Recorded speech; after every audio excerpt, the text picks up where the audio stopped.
guys, welcome back to the Read Along channel. Today we are reading the next chapter of The Dare Game, Tracy Beaker is Back by Jaqueline Wilson. This one's called Alexander's Real Home and is on page up 215 and it ends on 233 in my version anyway. So this is Jaqueline Wilson's own work, I'm just reading it for entertainment and pleasure. Without further ado guys, let's get going. Alexander's Real Home. We took Alexander to hospital. Football was willing to carry him all the way, but still had some money from Mum's wallet, so he took a taxi. The taxi driver sighed when we saw Alexander. "You kids been roughhousing?" he said, shaking his head. Alexander looked delighted to be thought capable of roughing up a house. He was very brave.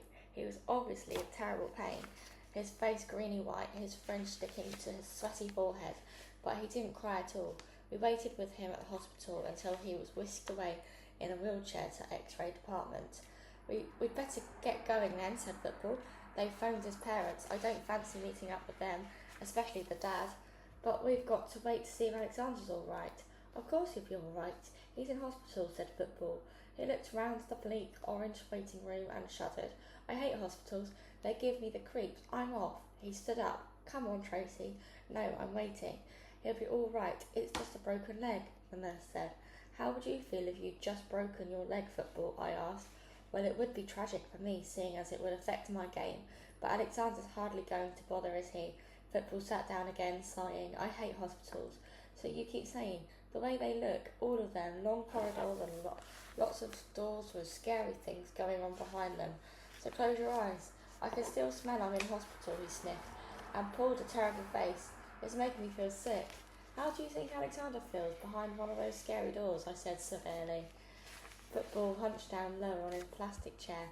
He's a weird little chap, he said. He breaks his leg. Well, you break it for him, and he hardly makes a sound. I've been seeing really tough nuts in agony on the football pitch, effing and blinding and sobbing. Not old Alexander, he's really brave. I didn't mean to break his leg. Yeah, I know, but I still think it's mad to hang around here. His mum and dad aren't going to be too pleased with you. It was just a little push. I wasn't trying to hurt him. I was simply trying to get him out of the way.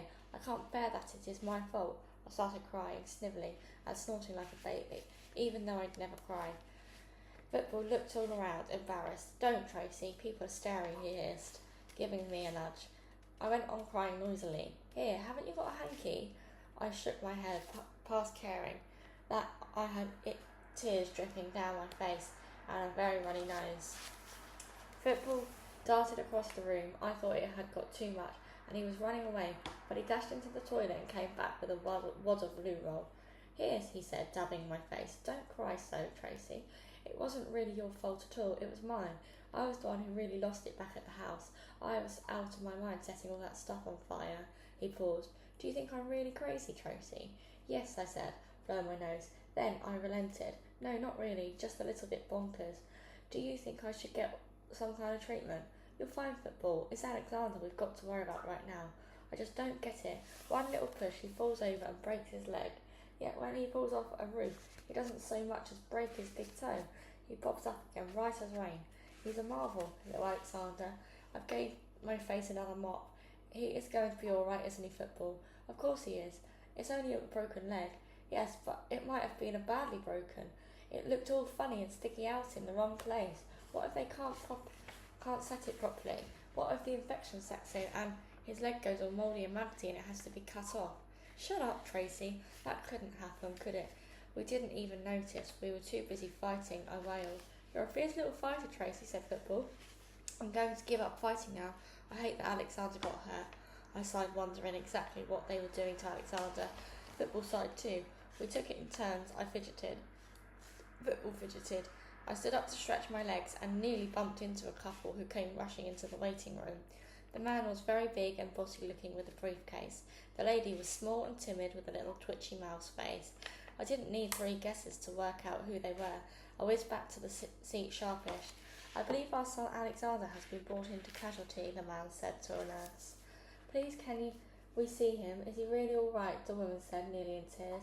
They were led along the corridor. Football let out a huge sigh. So did I. Time to get going, Tracy, said Football. I knew it was the wisest option, but I had to wait to see if Alexander was alright, even if it meant being beaten up by a briefcase Kai for injuring his son. Maybe I almost wanted to get into serious trouble with Alexander's parents. I felt I deserved it. Football thought this was crazy, but he stayed too. We waited and we waited and we waited and waited some more, and then suddenly we heard Alexander's little piping voice nattering 19 to the dozen, and there he was in the wheelchair being pushed by his dad with his mum running along beside him. His leg was propped up and covered in plaster. "Alexander, how are you?" I said, charging up to him. "Tracy, I'm Football. You waited for me all this time?" Alexander said excitedly. "Mum, Dad, these are my friends." "Alexander's been telling us all about you," said his mum.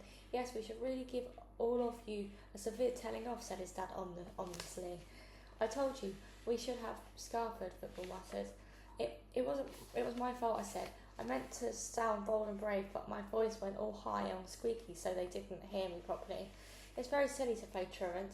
I'm sure you'll all be in as much trouble with your schools as Alexander is with his," said his dad, waggling his finger at Football and me. "But I suppose I'm pleased you've all made friends. Alexander's always found it so hard to make friends because he's so shy." "You've been such good friends too," said his mum. "Alexander's told us all about his accident, how you were kind and sensible when he tripped over. Other children might have run away and left him, but you picked him up and looked after him and got him to the hospital. We're so grateful to you." Football and I shifted from one foot to the other. We looked at Alexander. He grinned back at us. "Alexander's our best ever friend," I said. "Yeah, he's our mate," said Football. "So you're okay now, right?" Football shrugged. "I suppose that sounded a bit dumb," he admitted, seeing as he's in the plaster almost up to his bum. "Hey, poetry again." "He didn't sound all dumb at Football," said Alexander.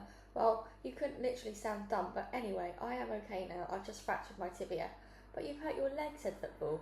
"Ultra dumb," I said. "The tibia's a bone in his leg, and you've got a boat in your head, Football." "But you won't have to stay in a wheelchair forever," said Football. "Oh no, dear," said Alexander's mum.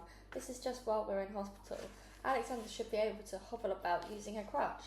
"But I won't be able to walk properly for 6 whole weeks until the plaster comes off," said Alexander. 6 whole weeks? That's awful," said Football. "No, it's not. It's brilliant," said Alexander, eyes shining. "I won't be able to play games." "Really, Alexander?" said his dad, sighing impatiently. "I'd die if I couldn't play football for 6 weeks," said Football. "I've been doing my nuts stuck here for hours and hours, not being able to kick my ball about." Alexander's dad nodded approvingly. "How on earth did you two boys become chums?" he said. "Do you go to Alexander's school?" his mum asked. "They don't go to school, that's the point," said Alexander's dad. "What do your parents say?" Football stuck out his lip. "They don't care. Not my mum," he paused, "nor my dad." Alexander leaned forward. "I'm sorry I threw your precious lighter away, Football. Maybe you'll be able to find it in the garden." "Maybe still. It didn't really matter. My dad's thrown me away, hasn't he?" "What about you, Curly?" said Alexander's dad to me. "Surely your mother and father will worry themselves sick about a little girl like you roaming the streets." "I haven't got a dad, and I don't expect I'll see much of my mum now," I mumbled. "Tracy's fostered," Alexander explained. They all stared at me. It's a wonder they didn't try to pat me on the head. I glared back.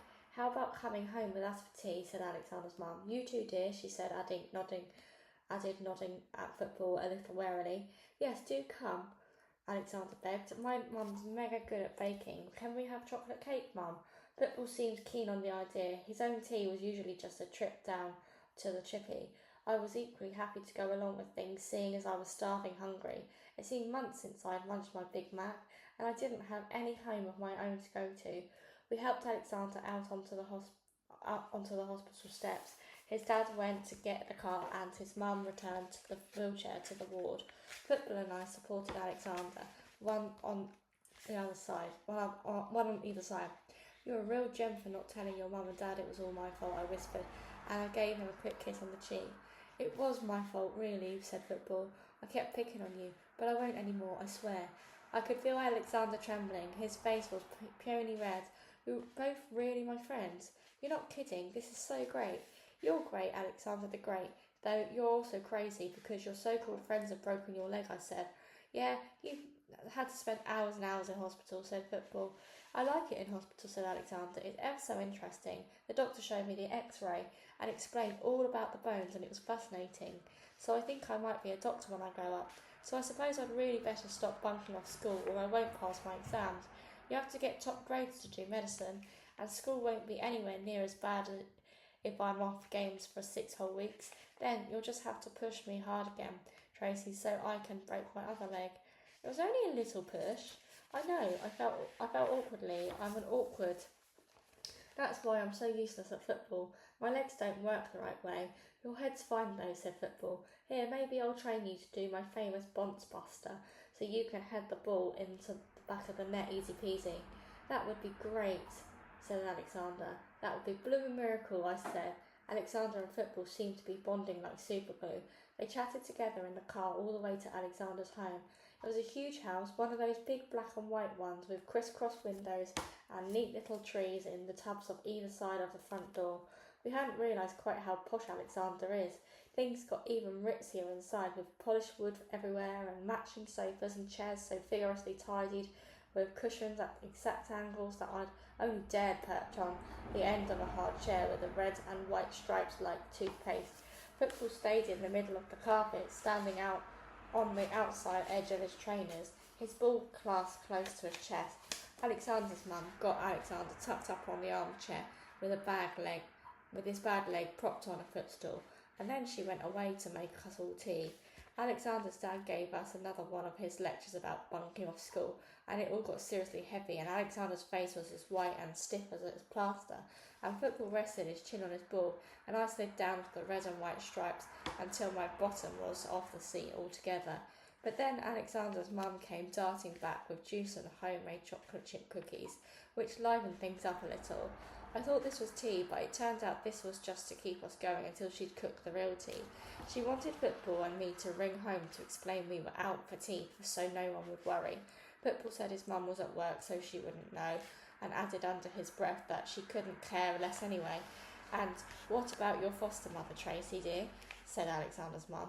She won't worry either, honestly, I said firmly, though Alexander frowned at me. Football had to drop his football to cope with the juice and cookie. His ball started rolling away, so it gave a nifty little kick up onto his trainer and back again. That was neat footwork, lad, said Alexander's dad. Football's brilliant at football, said Dad, Alexander said proudly. I'm not bad, Football mumbled, surprisingly bashful.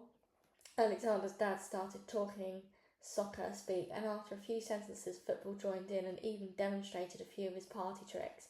Oh dear, you'll watch the ornaments, won't you? Said Alexander's mum, rushing back with bowls of crisps and saucers of Smarties.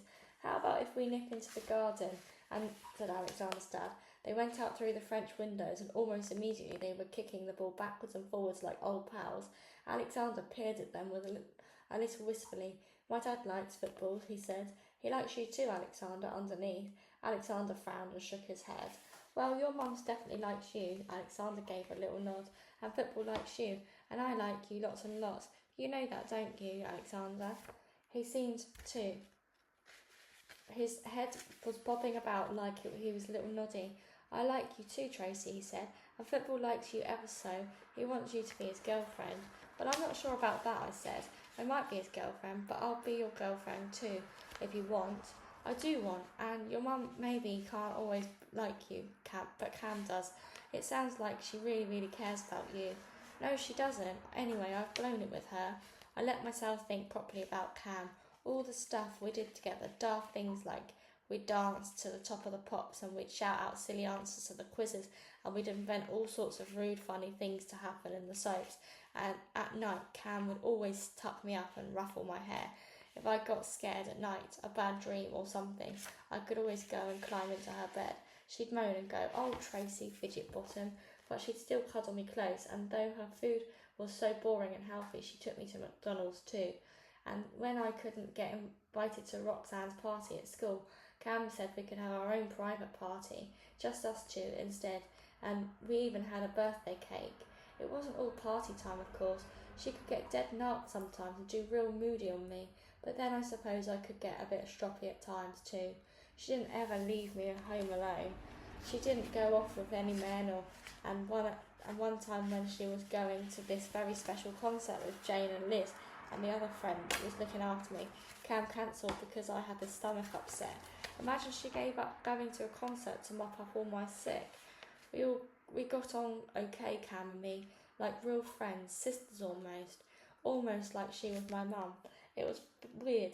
Alexander's mum fixed us this most magnificent tea ever, with pizza triangles and quiche fingers and little sausages and amazing chocolate cake and a sponge with pink icing too, and ice cream with special strawberry sauce. But when it was in my mouth, it all tasted like Alexander's cardboard. I couldn't chew properly because I had this big lump in my throat. I wanted to go home. And that is the end of that chapter, guys. So the next chapter is called Home Sweet Home. That's on page 233. But until the next time, guys, thank you so much for listening. Goodbye.